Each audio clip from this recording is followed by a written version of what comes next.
You're listening to the Why That Work podcast presented by Storybrandai. If you've ever wondered why certain brands, trends, or cultural phenomena find success while others don't, you're in the right place. Every week we unpack why something worked, then give you actionable insights that you can use in your own life. Now let's dive in with your hosts, Donald Miller and Kyle Reed. John Mark McMillan, we're so excited to have you here in the studio with us and to talk about this important topic of art, messaging, music, social media, all the things. We invited you here today because not only am I a fan of your work, I've followed you for a long time, but I think you're making some great music, but also doing some really interesting things online. Let me give people a little bit of a backstory to your career. You've been doing music for 20 years? Yeah, 20 plus? Yeah. I was reading 10 albums, 10 plus albums, probably a lot. You've done a bunch. That sounds like a marathon. Oh, man. Well, 20 years. Do you believe it, though? I mean, because you probably feel like you've created 3, but then you look back and go, have I been at it this long? I feel like that with books. You know, it's like, it takes a long time to write this many books. I must be very old. I guess that's what I'm getting at. No, it does. No. Mark, he's calling you old is what he's saying right now. I was trying not to. That was political. But I resonate with No, it is weird. I have them all up on my wall, and it's kind of mind-blowing. And then, like, when I'm coming up with a set list, I have to pick from, like, 120 songs. Yeah. And, you know, you get, like, I mean, we're getting off track because we got to get okay. back to messaging and Yeah. how to message yourself as an artist. This is great. But how much of that does the audience choose? And you know what I mean by that. Like, Sure. there's songs they have to hear. Yeah, definitely. I do try and make sure I'm doing, like, the top, a handful of the top 10 Spotify songs. And I want to make sure that people, but it's hard. It's actually really difficult because I have fans from different eras now. And so I got to pick to make sure. You and Taylor Swift. Yeah, I know. So it's tough. I think, John Mark, when we're thinking about this conversation, there's something interesting that I noticed about you with being in music for so long. There has to be many moments as far as an artist starting out and kind of thinking what my career is going to be. There's this side I heard you talking a little bit earlier about, you're just focused on the art. And there's got to come moments in your career where you've kind of got to figure out, where am I going with this? What am I doing with this? One of the questions I want to ask you was, is there's any in particular moments of your career where it moved from I'm making art, but I also have to figure out for ways for people to hear this art? Is there any in particular story that pops out to you where you kind of had to figure out, like, this is going to be a career and I'm going to keep going? Yeah, definitely. I think early on, there's a moment when I felt like, hey, I'm the artist. I'm going to make the stuff. And then I had a business team and y'all are going to sell the stuff. And I'm just going to make it. And then y'all are going to put it out there. Right. That's called a 20-something. It is. I was that guy too. Yeah. I'm very curious about that. Sure. I mean, because, the artists who have actually stuck around and made it have had to figure out how to promote themselves, which is a very uncomfortable thing for artists to do. It is. Yeah. You know? I think for me, I reached a point where I realized that the two can't be separate, that promoting has to be part of the art itself, has to be an extension of the art itself. And actually, I did have a moment. It's years ago when I'd been working with I had a business manager, and he and I did some really great stuff together. And for whatever reason, the relationship started to fall apart. And we ended up parting ways, and I ended up realizing, like, oh, now I have to manage myself. And it was also one of those moments where, like, do I want to continue even doing music at all? And if I am going to continue, how do I do this? He had all the vision for the business side of what I was doing, and I had none of it. And so I told my wife, we had these long talks. I told her, if I'm going to take another shot at this, I need to go to school. So I started going to a coffee shop and listening to podcasts all day and making notes. Very cool. And one of the podcasts was the Storybrand podcast. Oh, you're kidding. Yes, no, absolutely, Cool. 100%. I'm glad to be part of that. Yeah, no, it honestly was formational for me in that time of my life and my business, because I realized I have to merge the business and the art. It has to come under one vision. It can't be two separate visions. So I spent days trying to write out my purpose and my vision statement. And, like, I had to articulate, why am I doing this, right? Mm-hmm. And I realized during that moment, I couldn't say why I was doing it. I mean, I probably knew deep down why I was doing it, but to be the leader on the business side and on the art side, there has to be some cohesion. There has to be a vision that they both feel a sense of mission and to articulate that mission are two different things. do different things. Not that you're not on a mission. It's just Sure. like, my gut is on a mission. Yeah, exactly. Exactly. 100%. What that is. Yep. Yeah, and so you had to figure out how to articulate that. I did. Was this an internal sort of compass that you were trying to create, or was it something that you were going to share with the world? This is my mission as an artist. Yeah, I think it began as an internal compass. I mean, I needed an internal compass because I wasn't sure where I was going or what I was going to do. Yeah. You know, I had this business partner who did a really good job of helping me figure out what I was going to do, and I sort of offloaded all of that to him. You know, and then when I didn't have that anymore, I had to figure out how to navigate, you know, in a world where I had to be the leader, you know. And so it began as an internal compass, but I've used it. And it's actually nice because when I don't know what to do in a different area, I'm like, how does it line up with my vision? What is your vision? My vision is I want to curate transcendent moments where human beings can have a conversation with God about their place in the world. I do that through music. Wow, that seems like that was a lot to put together. It's very succinct. It was. And you wrote that before AI was and out. it's also so that's impressive. I know. It's literally just you and the Dalai Lama. Bono, It is. Yeah, Bono's in there for Bono sure. would be- Yeah. Bono's in there. That's it. Yeah. Just Wow. the four of you. It is. I know. Is Yeah, that there four? we go. That's three. Three Well, of you. God. Yeah, Yeah, God. yeah. Yeah, All of see, it. I was Yes. including God. You Yes. counted him out. I did. Oh. I did. Well, I was trying to, the 3 and 1 is The three really and what I one, was you going go. for. That's really quite beautiful though. Well, thank and you. it's much more than just entertaining people at a concert. Yeah. Right? I mean, that's really special. What's the balance of that for you, though? I think as artists, there's this sense of self. You've talked about the why, the authenticity, but there also has to be a strategy side. Yeah. What? How do you find the balance between those two? Yeah. I mean, I see the strategy as like a frame, Okay. right? And so, I mean, literally when I started, I was selling CDs, right? And so then there's a moment when there's no CDs. We were downloads. I went from downloads to streams. And then we went from messaging on a scrolling platform to algorithmic. And so if I continued doing the same thing, it wasn't going to work. But so the form had to change, right? But the idea stays the same. The message right? doesn't change. Yeah. Yeah. Got it.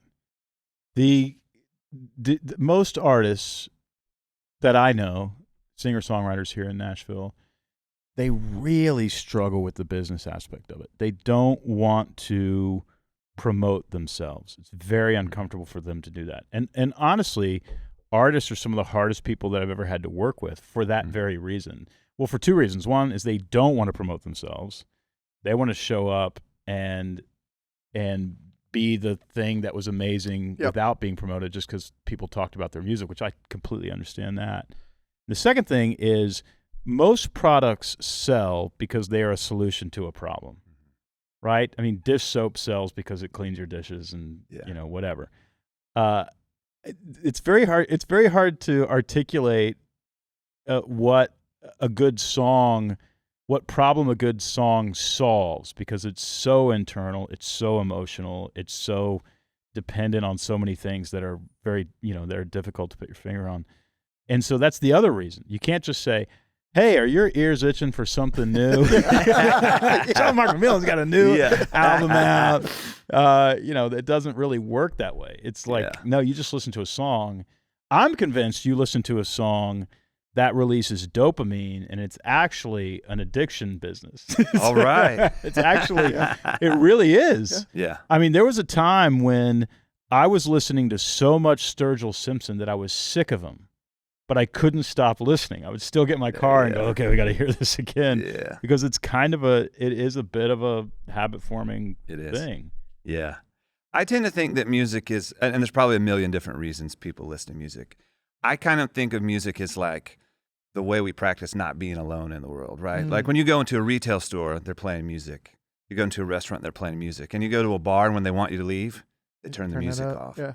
And I used to work in the restaurant business. I remember showing up, and before things got going, it felt weird. I was like, why does it feel weird? And they turn the music on, and it doesn't feel weird anymore because music makes you feel like you're connected to It's somebody. a mood machine. Yeah. Yeah. It makes you feel not alone. Yeah. And so I kind of think, at least when I'm making something and put it out in the world, what I'm hoping is that I'm putting out an opportunity for someone to have a relationship with me. And if I'm doing it right, I'm telling my story hopefully in a somewhat vulnerable way that opens up the door for someone to see themselves in what I'm doing. Yeah. And if they see themselves in what I'm doing, then we can hopefully make a connection. in that, you know? Yeah. And if you do that multiple times, you develop hopefully a meaningful connection that feels a little bit like a relationship. Even though I've never met these people, you know, I see them in the audience and stuff, but we kind of have a little bit of a relationship. If I'm sharing my life in a meaningful way and they see themselves, and they may not even know that they do that, you know, like I don't always know why I love the movies I like, but oftentimes it's because I see myself in the hero, right? And usually that's from I want to say, maybe I'm getting ahead of myself, but it's through their flaws, right? A hero with no flaws is not very interesting because you don't have an inroad into their, you know, and I don't, there's a movie I didn't like. They're not relatable. Yeah, not relatable. And so I think music is similar. And going back to messaging, I've always tried, or lately have tried, to allow myself to be a little more vulnerable, even in the messaging, because I think it opens up the door for people to connect to what I'm doing. And music is very abstract. Like, what problem does it solve? It is. Yeah. Would you answer that connection, the problem of connection? I want to say, yeah. I think music helps you feel connected. It also is a way you sort of, I don't know, this may sound abstract, so sort of experience your own life. You know, it's a way you share life. Like I've noticed online, the stuff of mine that seems to go, if you want to say viral, is the stuff that people share. And people share, I'm convinced they're sharing themselves. When they share my song, they're not just saying, this is cool. What they're saying is like, this is who I am. This is me, right? And so if you can help people figure themselves out a little bit, even if they don't know you're doing that, they will share it and they'll support you, because at the end of the day, they're trying to say, this is who I am. And so in a sense, you know, we're meaning makers. Artists are meaning makers. We help people figure themselves out a little bit by finding themselves in one way, shape, or form in the art that we make, you know? Yeah, I've always felt that's very well said. I feel like that's true for me. There's times where I've found songs that say the words that I'm looking for. Yeah, you're speaking for people. It's really true. I can remember very specifically before my daughter was born, my oldest, this would be 2008, or 18, sorry, not that old, 2018, and Sleeping at Last came out with a song. And I remember the words that he talked about in that song was exactly what my vision for my daughter was. And he articulated it in such a way that I'll never forget that. But he put words to what I was feeling. Mm-hmm. I feel like that's what artists do. Yeah. They put words to things that we can't articulate ourselves. They also represent an aspirational identity. Okay. In many ways. I'm all this is coming to me now, but I'm thinking, like, if you think of your favorite bands, your favorite artists, like I remember when Yankee Hotel Foxtrot came out. Do you remember that? Yep. Great album. It was like 20 years ago more? Mm-hmm. Yeah, something like that. Yeah. But I remember none of Jeff Tweedy's lyrics make any sense at all. Like, he would actually admit that. Like, he just makes crap up that it has the right syllables. Sounds easy. Yeah. But he was, we're talking about Wilco, the band Wilco, but his identity was, I'm going to do my own thing. I'm not going to follow conventional wisdom when it comes to creating music. I'm going to play with sort of sacred, Jesus Don't Cry. Mm-hmm. I'll be there for you, buddy. How's that song? Oh, Jesus Don't Cry. You can rely on me. You can rely on me, Jesus, honey. Don't cry. You can rely on me, honey. Yeah, I love it. I mean, it's just a great freaking line. Yeah. And it's like very sweetly, disseminated. But there's a bit of a provocateur in that line, and a little bit of like an intimacy with Jesus that evangelicals claim an exclusivity to, and he's going, no, I actually have it too. In fact, we might be closer because we kid with each other, and you are not allowed to do that. There's something, and I just went, oh, this is me. That Jeff Tweedy is me. Yeah. And I think there's part of that in an artist as well. And the other thing that I think we really appreciate in artists is they in terms of an aspirational identity, they'll say things that you won't say. Mm-hmm. Yes. You know what I mean? Yep. And they'll do things that you won't do because it would cost you. Mm. And so you're sort of like, that guy's expressing me. I think that's a little bit of a, if there's a product, that's got to be part of it too. Do they kind of play the guide in that sense at that moment? I think so. A little bit of just like they're kind of pushing that down that path. I know, we talk about it's hard for artists to play the guide most of the times because it's so personal. But it feels like a little bit they do there in that moment of kind of saying the things. I think so. I've always expressing the argued things. that in terms of the guide hero mentality, I think one of the reasons Taylor Swift is so successful is because she actually doesn't sing about her life. She sings about your life. And she's smart enough to do that. Or she at least she sings about where the Venn diagram overlaps. If she sang about her life, she would be singing about contract negotiations. Private jets. Yeah, the incredible cost of private jets, the drama that you have with dancers. Who's going to listen to that? Yeah, My nobody. 4-year-old daughter's not going to go, oh, yeah, this is me. I relate, No, it's got to be like, that dude dumped me and I'm going to kill him. Right? So she knows, she's smart enough to know that. And I think some artists maybe aren't smart enough to know, hey, don't actually make it all about you. If you don't communicate clearly, all your emails, your website, social media posts, everything you're communicating will be ignored. Storybrandai is like the world's best communication expert writing it for you. Imagine having the world's best communicator writing your tagline. Just type in the name of your company, answer a few prompts, and voila. Hey, that's a good one. Use it to write your social media posts, website wireframe, emails, lead generating PDF, product or service descriptions, anything you need for your business. What would happen to your revenue if every word that left your business was crystal clear and worth paying attention to? Storybrand.ai is your competitive advantage, so you'll say it clearly. Try it right now and let us write your custom tagline for free at Storybrand.ai. And now back to the show. What's the balance there as an artist sharing that side of you? Is there a line to that? How authentic do you we'll get? ask the artist. Where is that? Yeah. I think it's different for different artists. My approach has always been in the initial stages of writing, I sort of ignore the audience in service to the audience. Okay, In the say more on initial that. stages. I've heard Rick say Rubin more on say that. things like this. What do you mean by Yeah. that? So I think what the audience wants to believe, they don't want to believe John Mark is like asking himself what I want and making something for me. They want to believe that John Mark has something really important to say, and then That he you're says channeling God. Yeah, and then I resonate with it, And so in the initial stages of writing the music, I try and forget about the audience in the sense of what they want, and start asking myself what matters to me. Because in a sense, I'm also the audience, right? So I'm sort of like my test audience. And I figure if it matters to me, then I open up the door and say, okay, now does this? There's got to be somebody out there like me. There's got to be some crossover. Yeah, I think Stephen King says he writes the first draft with the door shut, and then he writes the second draft with the door open. Oh, And it's a similar type of thing. Yeah. So I want to forget about what they want, because sometimes their wants also pigeonhole you a little bit. Yeah. And sometimes they want things they don't know they want, And I think what they really want is something that matters. Then, of course, you have to present it to them. You can't just go way off the page, Yes, or then they're yeah. going to be like, Yeah. I don't know. But in the initial phases, I sort of ignore the audience in service to the audience. Then I open up the door and I ask myself, okay, why does this matter to the audience, and who does it matter to?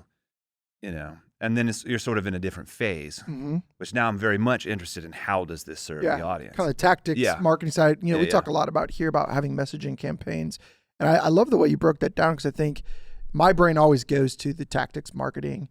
But there's something about every person listening to this, there is artistry in what you're doing, whether it be the business you're running, the brand you're creating. There's kind of that Stephen King side of you creating in the dark and then releasing that. Talk to me a little bit about, after you've kind of done that work, now getting a little bit into more of the marketing side. Yeah. I think you do a great job on social media. It seems to be, in my past life working with a lot of artists, you're very intentional about what you're doing. It's not just throwing things out there. How do you transition that from, okay, I've done the work, I've done the art, I've done the authentic side, I'm now showing up here with some tactics around some messaging campaigns. Do you have a process for that, or is there something you've found and discovered? Sure. Yeah, I think initially I want to ask myself, how is the marketing an extension of the art? Right. I think where a lot of artists go wrong is, number one, they just want to make a commercial for their, Yes. and they're like, hey, go buy my stuff. And no one goes online thinking, I really want to find something to buy. I think they go online looking for like, what's interesting, exciting, where do I feel connected, right? And then I think that the next big issue that a lot of artists have is they create attention, but then they don't create connection. And so I'm trying to live in a world. Explain where, that. They Sure. create attention, but not a connection. Well, you have to create a little bit of attention. You have to kind of have a hook, Mm-hmm. you know? And so a lot of artists will create a hook or they'll do something impressive, but then they don't necessarily have a thing that sticks with you. For you know? example, like an artist creating tension part of the journey of an artist, I would think, is just getting attention, Yeah. getting people to pay attention to you Yeah. is difficult. It's Yeah. probably a challenge. Well, that's a huge part of it. You do have to get attention. I guess a lot of artists think that if they have a viral moment, it's going to make their career. Yeah. And that's not necessarily true. A viral moment is an opportunity to build connection with people. It's a slightly bigger brick Yeah. in the wall. That's all it is. Yeah, it Now, is. next brick, please. It's not the wall. Totally. Yeah. But But you know, when you talk about that tension, True. I want to get back to that Yeah, because I'm always curious about hooks, yeah. especially like narrative hooks. Mhm. You know, if there's a narrative hook, it's because the hero has a problem. Yeah. He meets the young woman, he falls in love with her, and then realizes it's his brother's fiance. Right now, we got a hook in a rom-com or whatever. Yep. What's the hook if you're releasing a record and you've done this more than 10 times? But how do you hook people on a record? Like, how do you how does that work? Yeah. You know, not even on the record itself, but how do you hook people?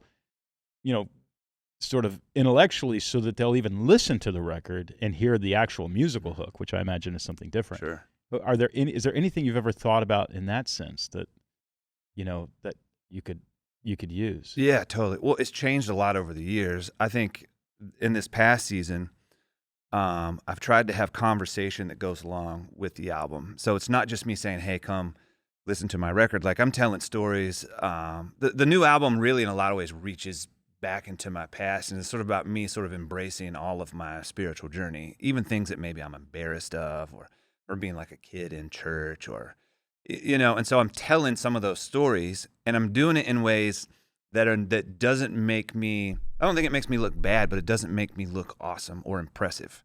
And I've found that goes way further than like doing a big, make me look like a rock star kind of thing, you know? And so like, I mean, I could break it down. I have one carousel that did really awesome for me, where I opened it up with like, something happened to me when I was 7 years old and I was never able to shake it. I'm sure initially people were like, oh, He was man, abused. yeah. Yeah. he was abused. Oh, no. But the trick is actually wasn't. It's actually an amazing thing that happened to me. You know, it's just sort of this spiritual moment that I had. But it's not very cool to talk about. But what's interesting is hundreds and hundreds of people commented about how they had similar experiences. But see, I have the music playing in the background on the carousel, and the story goes right along with the album itself. You know, so it's sort of like the album is just part of a larger story. And to me, the messaging is about telling the whole story of the album, because the goal is to get this in people's lives. They just listen to the song once, it doesn't matter at all. They need to connect with it. It needs to sort of like get in their system. I want people listening to my songs for 10, 20 years. Yeah. I want them to listen thousands of times, because in a streaming world, that's what you need. Yeah. Just being impressive and looking cool, that's a cool song. Go listen to it one time. That doesn't help me very much. I need people to play this at weddings and funerals and birthdays and big important moments in their life. So somehow I need to connect with people on that deep level, so that they want to carry my music with them through their life, you know? And that's difficult to do. But for me, I think the willingness to be vulnerable in those moments, telling those stories, is sort of what opens people up, you know, to the music, I guess, you know? Yeah, it's almost hit me like your social media marketing is like another instrument in your music, Exactly. which is actually a really cool way. I think a lot of creatives skip that. They skip it, and they're Mhm. missing out on something. Absolutely. Because, you know, these days, probably very few people would think of me as an artist. They think of me as a capitalist and a business guy. But at the same time, the social media stuff that we create, the books that I write, which are business books, I feel in the process of creating those things exactly how I felt when I created art. Yeah. There's this sense of like, how can you get people's attention? How can you get them to understand what you're trying to communicate? How can you do it artfully? How can you make this easy to read? What do you want them to feel going into the next chapter? Those are all artistic sensibilities. Yeah. And I have a couple questions for you as an artist. And this podcast has become how to promote yourself as an artist, probably. Great, and yeah. It's become Artist, a little bit of a creator, masterclass, business, thanks to John Mark. But I'm curious about artists who have this approach where they essentially create a character. You know, Beyonce, what's her Sasha Fierce. Sasha Fierce, Yeah. right? She has what is it, a secondary identity or another? Yeah. There's something I can't remember what it's called, but Alter ego. An alter ego, and she's created that. You think about David Bowie, kind of did the same thing. I think to some degree Bono has participated in this over the years. He even changed his name at some point. Remember Octung Baby? Yeah, he yeah. changed He his was name to kind of something else. The Fly. Yeah, The Fly. Yeah. And then today, you know, a modern version of that might be Sturgill Simpson, in the sense that Sturgill kind of lets you believe crazy things about him. He was even asked about politics recently, and where do you fit? Like, are you a Trump supporter? And he goes, well, I'm actually an anarchist. There's no way he's an anarchist. You actually know what that means, but he's just not going to answer that question. Yeah. One. Very and then Bob I don't know, there was Dylan-esque. somebody on Joe Rogan who's a good friend of Sturgill Simpson, and it was clearly canned. It was clearly a canned setup thing. And Joe said, you know, you and Sturgill aren't talking right now. And he goes, yeah, we're not talking because I confronted him. Like, you confronted him about what? He's a CIA assassin. He goes, you follow those tours, and those dictators die wherever he goes. And I'm like, these guys sat around with a whiskey and they made up this story about how Sturgill Simpson is a CIA assassin. And the whole time he's going, no, I admit he's the greatest country singer in the history of the world, but he's an assassin. He also kills people. He also kills people. And I'm curious about, like, and that also seems like a really fun thing to do. Not kill people, but actually pretend that you're an assassin. How much of it is sort of creating the John Mark McMillan sort of avatar? Do you do any of that? I mean, or do you just go, oh, that's next level? I don't know. I think about that a little bit. Do you? I mean, how do you think about it? Well, I mean, Bob Dylan was one of my favorites. And he was he's the classic. king of that. His backstory, especially early on, even now, I don't think anyone really knows. But he lied in all of his first interviews. Like, he also completely. pretended he was Woody Guthrie. He did, yeah. He just totally lied. And I think in his mind, he's like nobody knew what Woody Guthrie looked like. So he'd show up in a town and be like, well, I'm Woody Guthrie. And he'd do this. Bob Dylan, man. It's like Andy Kaufman and Jim Carrey, you know. Yeah. Keep going on Bob Dylan. No, totally. But I do feel like when you're putting a story together, like you want to tell the truth. What does Picasso say, that art is the lie that tells the truth, right? Is that right? But like I do sort of exaggerate. I use hyperbole sometimes. I'm not telling untruths, but you do want to take these ideas and make them a little bit more extreme, make a little bit of a caricature, because when you say putting the story together as an artist, what do you mean by that? Well, I think that, especially these days, I have kind of a funny story with another friend of mine who's a songwriter. I'm trying to say it the right way. Well, he's an assassin. Okay, let me tell this story. I'm not going to say who any of these people are, but I have a friend of mine who co-wrote some pretty big songs, and he saw one of these artists in an interview, and they're asking this artist about the song. You know, how'd you write the song? And in his mind, he's thinking, okay, well, we played this chord, and we put these words together. And he says, he didn't say anything like that. He said, well, my grandfather, he tells his whole story. He's like, you know, this really moving story about this song. And my friend was like, well, I don't remember any of that when we were writing this song. I don't think that it was a lie. But I think you realize that, like, the song is part of a bigger story. You know, and so I definitely, in the Christian music space, it'd feel weird if I was just making stuff up. So I feel like I'm telling the truth, like I'm telling my story.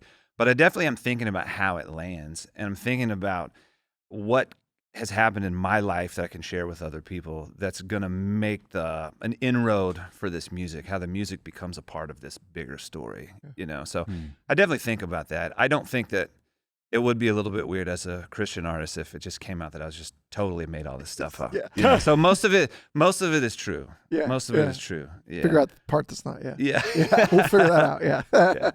That's good. I like that. There's definitely a connection there. I think it goes back to that holistic side of what you're creating extends out, not just from when you're in your studio writing, but every moment of what you're doing as a career, but also to who you are. I love what you said earlier about that connection to there's a connection as a listener, that it can't be that you're making art for the listener. You need to go ahead of them. But then there's also something that when I listen to your music, I see myself in what you're saying. And that as a creator allows us to share that. It's like if there's no connection there, that doesn't move me to share, to maybe listen again. Yeah. It can be skipped over.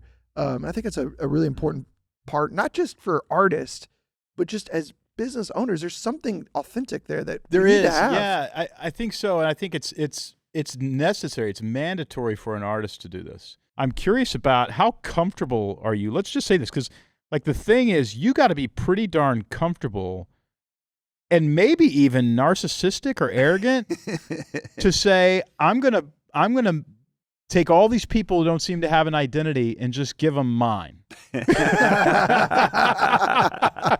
I mean, There's a question that's for you. kind of the message of Christ, and you're going, "Oh, I could be a Christ," but okay, let's not get too far off either. Yeah. But I'm curious. I just think it's critical for an artist to sort of embrace that if they really want to succeed. And I'm not convinced it's actually a bad thing.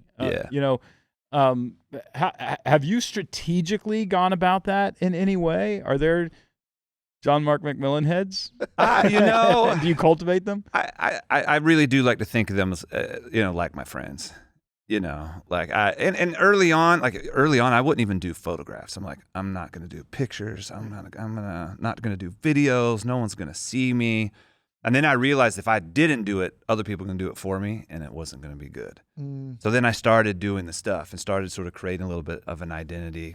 I don't know how hard I think about it. There definitely are people who, for some reason or another, see themselves in me and what I do. And in the past, several years, I've tried to acknowledge that and know that when I'm saying something or when I'm putting something out there, that there are people who, this represents them a little bit, and take that really seriously. I think, I don't know that I think about it as me and my identity, but I definitely think about it in the work that I do, that I'm hopefully creating an environment where people can find themselves, partly because I'm kind of finding myself in the music as well, so maybe that's why it works for me, because I feel like when I'm making the music, I'm trying to figure out who I am.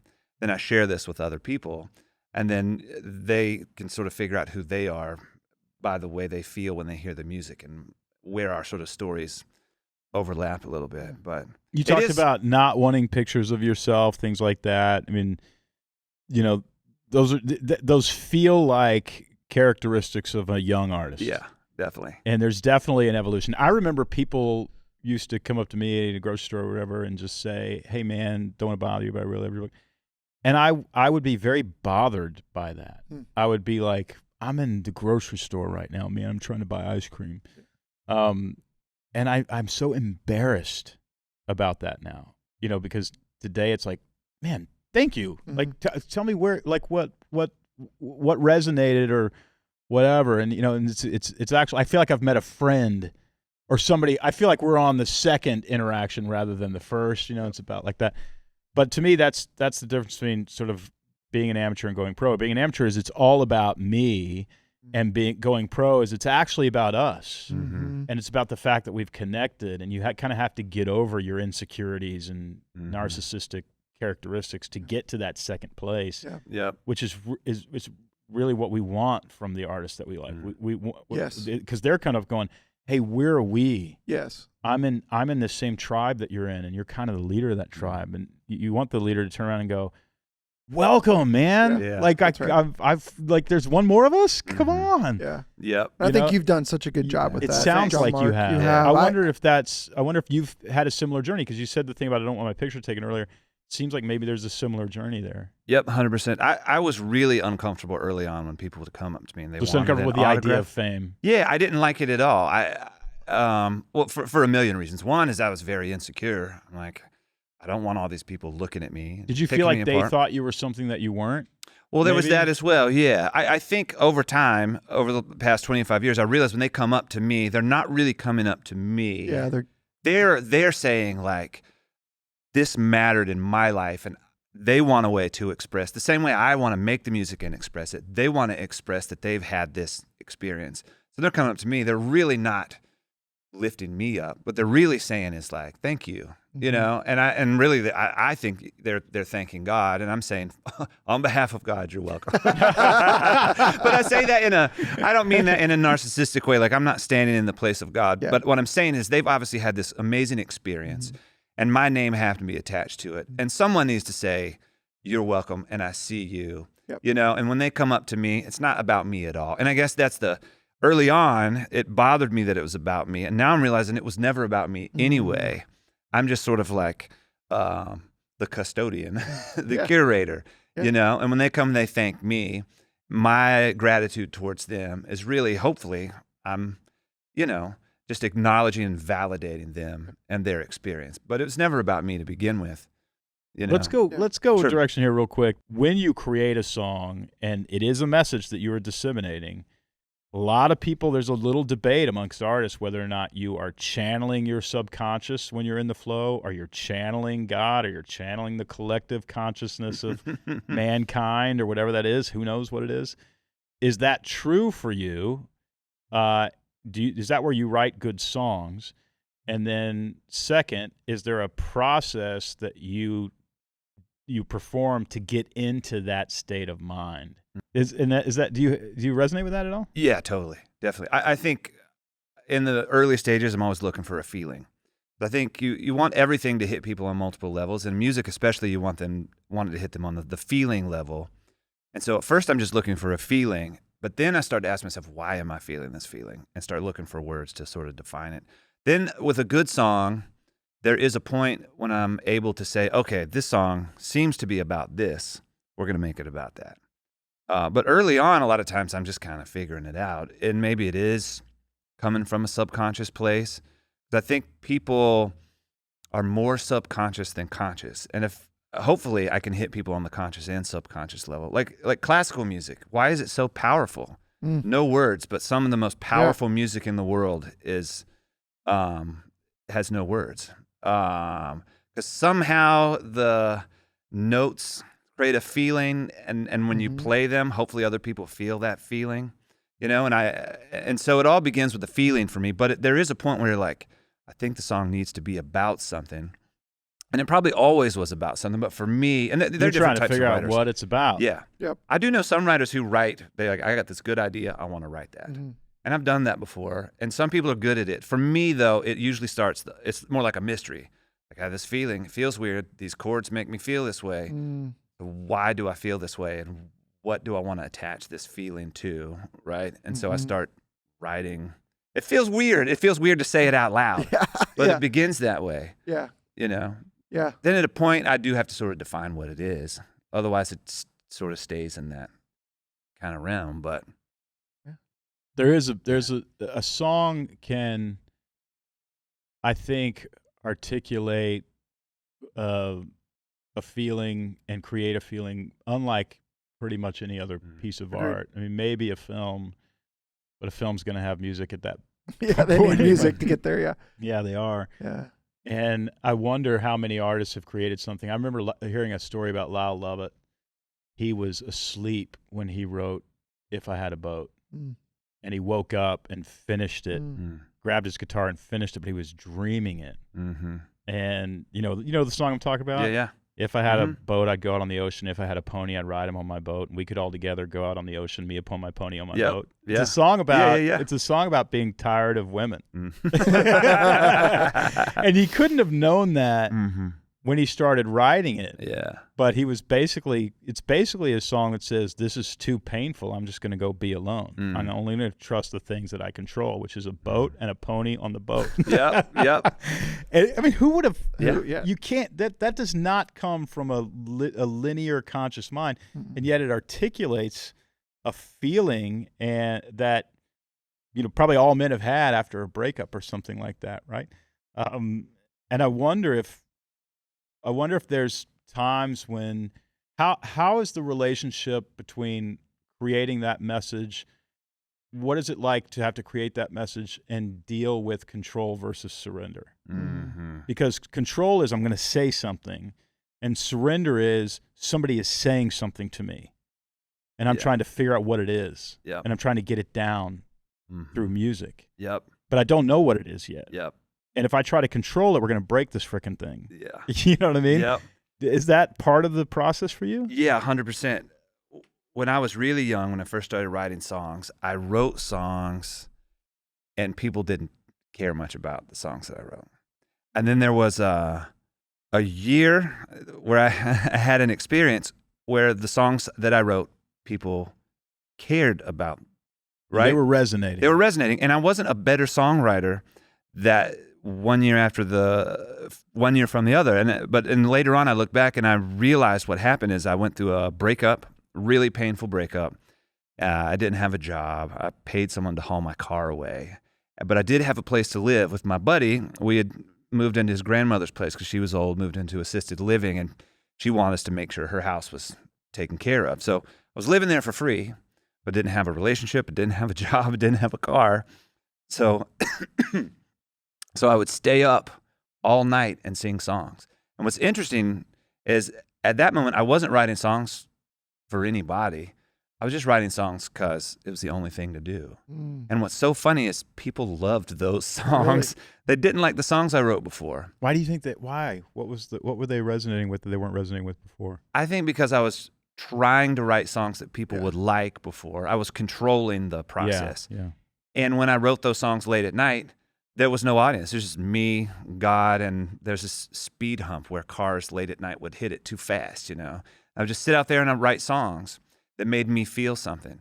And for some reason, people connected to those songs because I think, like you said, those were songs of surrender as the other songs were songs of control. The other songs was me telling the song what to be, as these songs were telling me what they wanted to be. Then there's a point you do have to take a little bit of control, and frame it up. But for me, the good ones always begin in that little bit of mysterious place of surrender where you're like, what do you want to say? What? Yeah, that's good. John Mark McMillan, thank you so much for joining us. I think as being a fan of yours for a while, I think there's that authenticity shines through with your music.